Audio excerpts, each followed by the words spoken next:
You could have found the second gear. Toastmaster Saman speaks next to our utter delight. Her stature now well exceeds her height. Working with Philip Morris, blazing forests, her employer just set fire and said, Notre Dame alight. Speakathon, up in flames, Toastmaster Saman with the rules of the game. Okay. Today, Toastmasters Saman will be giving the same speech that we heard earlier. The purpose of this project is for the member to present a speech on any topic, receive feedback, and apply the feedback to a second speech. The speech title is about time management. Time, 5 to 7 minutes.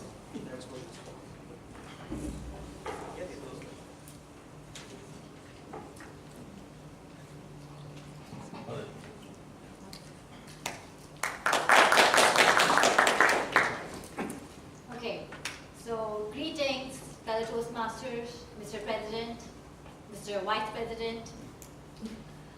So, when a relative of mine, a distant relative of mine, found out that I will be speaking on time management today, she assumed two things. A, that I'm usually on time, which I'm not. I'd like to blame my boss, the people at work, the people I associate for my occasional tardiness, but sometimes it's not their fault. I was late coming to our meeting today when I knew that I'd be speaking on time management. Let's just take a moment to savor this irony. The second thing she assumed was that I would have some magic tips and tricks up my sleeve that would somehow help us save more hours in a day, which I don't. However, I don't need a show of hands when I ask the question, why is it that we often feel that we don't have enough time at our hands?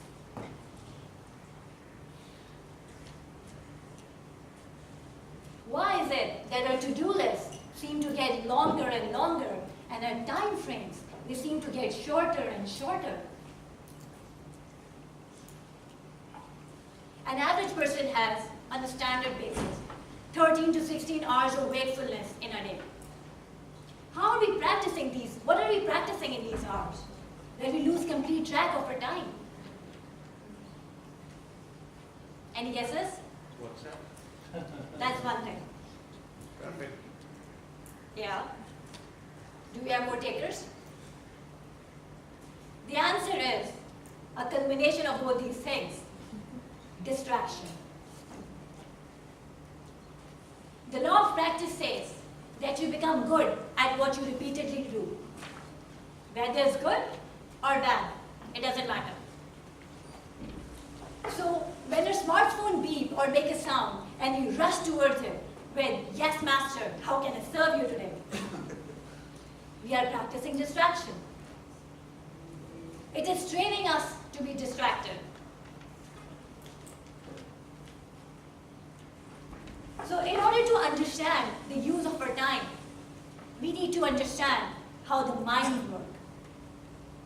Because once we understand how our minds work, we can control them. And once we can control them, we can focus them. And once we can focus them, we can make the best use of our time. So imagine your mind like a vast area, a vast space filled with different sections. One area of the mind is anger, jealousy, love, joy, happiness, food, science, art, travel. Now imagine your awareness like a glowing ball of light, an orb, floating to each different section of the mind. When it goes to a particular area, it lights up that area. And when it lights up that area, you become conscious of it. And this is what happens.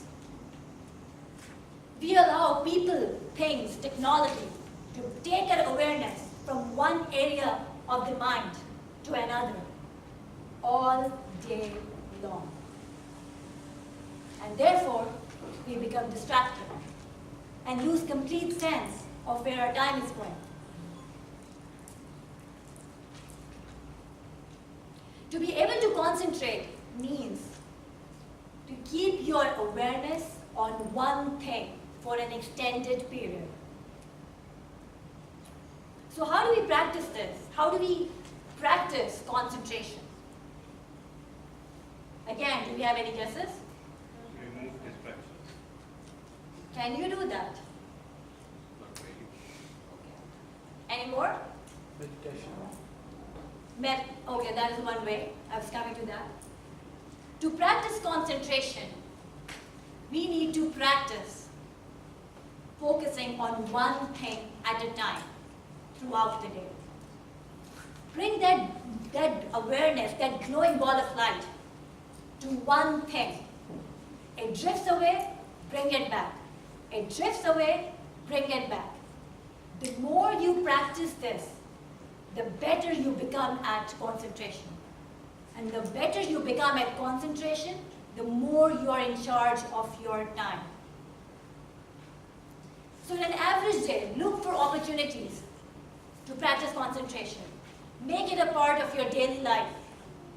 Give that loved one, that task, your spouse, your child, your friend, your co-worker, your undivided attention. A Hindu monk rightly said, life is a manifestation of our energy and our time.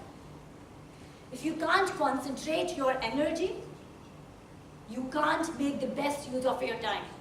And if you can't make the best use of your time, the things that we wish to manifest in our life, goals, visions, dreams, they become extremely, extremely challenging. So I leave you with this key takeaway. To take control of your time, harness the power of awareness. Keep it focused on one thing at a time.